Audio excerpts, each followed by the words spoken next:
तो फ्रेंड्स, राधे राधे। दुर्गा सप्तशती एक हिंदू धार्मिक ग्रंथ है। दुर्गा सप्तशती का पाठ प्रतिदिन जरूर करना चाहिए। अगर आप दुर्गा सप्तशती का पाठ प्रतिदिन नहीं कर पाते हैं तो नवरात्र में दुर्गा सप्तशती का पाठ करना बहुत ही शुभ माना जाता है।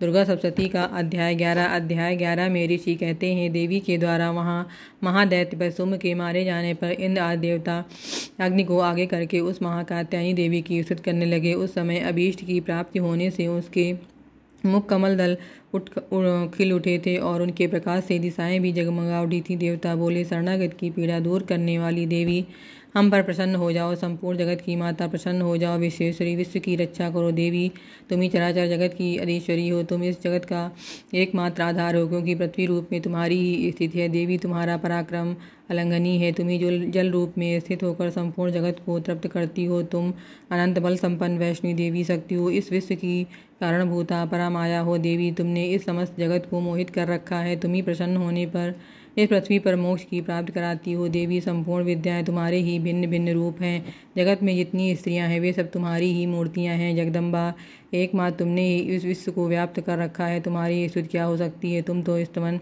करने योग्य पदार्थों से परे एवं परावाणी हो। तुम सर्वरूपा देवी, स्वर्ग एवं मोक्ष प्रदान करने वाली हो। तब किसी रूप में तुम्हारी स्थिति हो सकती है। तुम्हारी स्तुति के लिए इससे अच्छी उक्तियाँ और क्या हो सकती हैं। बुद्धि रूप से सब लोगों के हृदय में विराजमान रहने वाली तथा स्वर्ग एवं मोक्ष प्रदान करने वाली नारायणी देवी तुम ही हो। तुम्हें नमस्कार है। कला काष्ठ आदि के रूप में क्रमशः परिणाम की ओर ले जाने वाली तथा विश्व का उपसंहार करने में समर्थ नारायणी तुम्हें नमस्कार है। नारायणी, तुम सब प्रकार का मंगल प्रदान करने वाली हो। कल्याणदायिनी शिवा हो। सब पुरुषार्थों को सिद्ध करने वाली हो। शरणागत हो। 3 नेत्रों वाली एवं गौरी हो। तुम्हें नमस्कार है। तुम सृष्टि पालन और संहार की शक्तिभूत सनातनी देवी, गुणों का आधार तथा सर्वगुणमयी हो। नारायणी हो। तुम्हें नमस्कार है। शरण में आए हुए दीनों एवं पीड़ितों की रक्षा में संलग्न रहने वाली तथा सबकी पीड़ा दूर करने वाली नारायणी देवी हो। तुम्हें नमस्कार है। नारायणी, तुम ब्रह्माणी का रूप धारण करके हंसों से जुते हुए विमान पर बैठी हुई तथा कुश में से जल छिड़कती रहती हो। तुम्हें नमस्कार है। महेश्वरी, रूप से त्रिशूल, चंद्रमा एवं सर्प को धारण करने वाली तथा महान वृषभ की पीठ पर बैठने वाली नारायणी देवी तुम्हें नमस्कार है। मोरों और मुर्गे से घिरी रहने वाली तथा महाशक्ति धारण करने वाली कौमारी रूप धारणी नारायणी तुम्हें नमस्कार है। शंख, चक्र, गदा और सांग, धनुष, उत्तम आयुषों को धारण करने वाली वैष्णवी तुम्हें नमस्कार है। तुम प्रसन्न हो जाओ। तुम्हें नमस्कार है। हाथ में भयानक महाचक्र लिए और दाढ़ों पर धरती को उठाए वाराही रूप धारणी कल्याणमयी नारायणी तुम्हें नमस्कार है। भयंकर नृसिंह रूप से दैत्यों के वध के लिए उद्योग करने वाली तथा त्रिभुवन की रक्षा में संलग्न रहने वाली नारायणी तुम्हें नमस्कार है।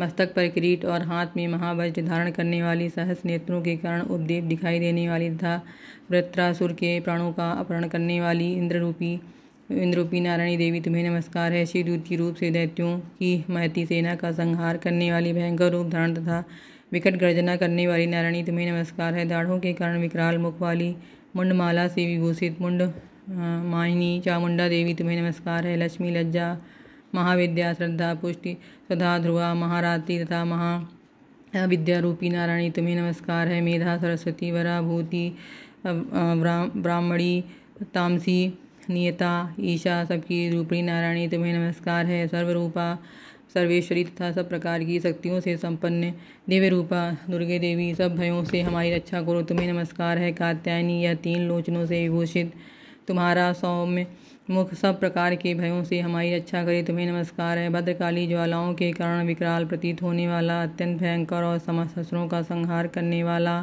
त्रिशूल हमें बचाए। देवी, जो अपनी ध्वनि से संपूर्ण जगत को व्याप्त करके दैत्यों के तेज से नष्ट हो, वह तुम्हारा घंटा हम लोगों की पापों से उसी प्रकार रक्षा करे जैसे माता अपने पुत्रों की बुरे कर्मों से रक्षा करती हैं। तुम्हारे हाथों में सुशोभित खड्ग, जो असुर के रक्त और चर्बी से चर्चित है, हमारा मंगल करें। हम तुम्हें नमस्कार करते हैं। देवी, तुम प्रसन्न होने पर सब रोगों को नष्ट कर देती हो और कुपित होने पर मनोवांछित सभी मनोकामनाओं का नाश कर देती हो। जो लोग तुम्हारी शरण में जा चुके हैं उन पर विपत्ति तो आती ही नहीं। तुम्हारी शरण में गए हुए मनुष्य दूसरों को शरण देने वाले हो जाते हैं। देवी अंबिके, तुमने अपने स्वरूप को अनेक भागों में विभक्त करके नाना प्रकार के रूपों से जो इस समय इन धर्मद्रोही महादैत्यों का संहार किया है, वह सब दूसरी कौन कर सकता है।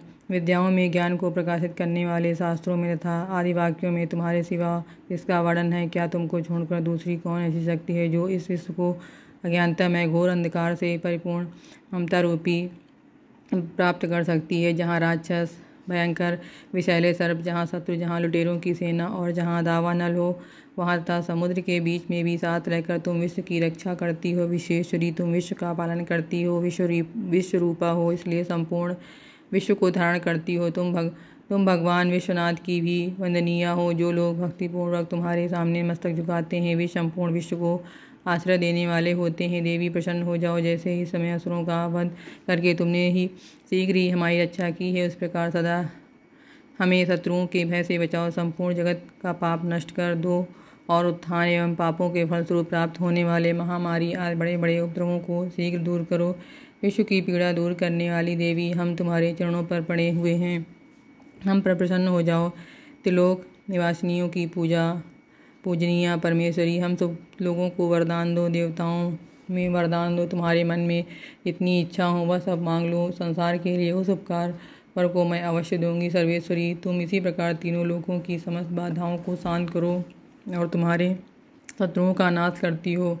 देवताओं वैश्वेश्वर मनवंतर के 28वें युग में शुंभ और निशुंभ नाम के 2 अन्य महादैत्य उत्पन्न होंगे। तब मैं नंदगोप के घर में उनकी पत्नी यशोदा के गर्भ से अवतरित हो विंध्याचल में जाकर रहूंगी और दोनों असुरों का नाश करूंगी। फिर अत्यंत भयंकर रूप से पृथ्वी पर अवतार ले मैं विचलित नाम वाले दैत्यों का वध करूंगी। उस भयंकर महादैत्य को भक्षण करते समय मेरे दांत अनार के फूल की भांति लाल हो जाएंगे। तब स्वर्ग में देवता और मर्त्यलोक में मनुष्य सदा मेरी स्तुति करते हुए दिखाई देंगे। फिर जब पृथ्वी पर मैं 100 वर्षों के लिए वर्षा रुक जाऊंगी तथा पानी का अभाव हो जाएगा, उस समय मुनियों के स्तमन करने पर मैं पृथ्वी पर आयोजित प्रकट होंगी और 100 नेत्रों से मुनियों को देखूंगी। अतः मनुष्य शताक्षी इस नाम से मेरा कीर्तन करेंगे।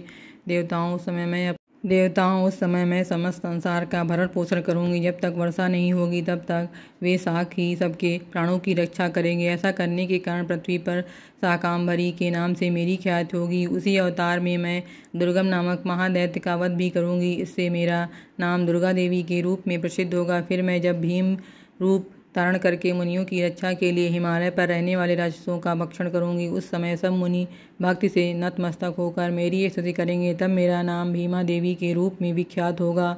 जब अरुण नामक दैत्य तीनों लोकों में भारी उपद्रव मचाएगा, तब मैं तीनों लोकों का हित करने के लिए 6 पैरों वाली असंख्य ब्रह्मों का रूप धारण करके उस महादैत्य का वध करूंगी। उस समय सब लोग भ्रामरी के नाम से चारों ओर से मेरी स्तुति करेंगे। इस प्रकार जब सब संसार में दानवी बाधा उपस्थित होगी तब अवतार लेंगे, मैं शत्रुओं का संहार करूंगी। इस प्रकार श्री मार्कंडेय पुराण में सामणिक मनवंतर की कथा के अंतर्गत देवी स्तुति नाम का 11वां अध्याय समाप्त हुआ।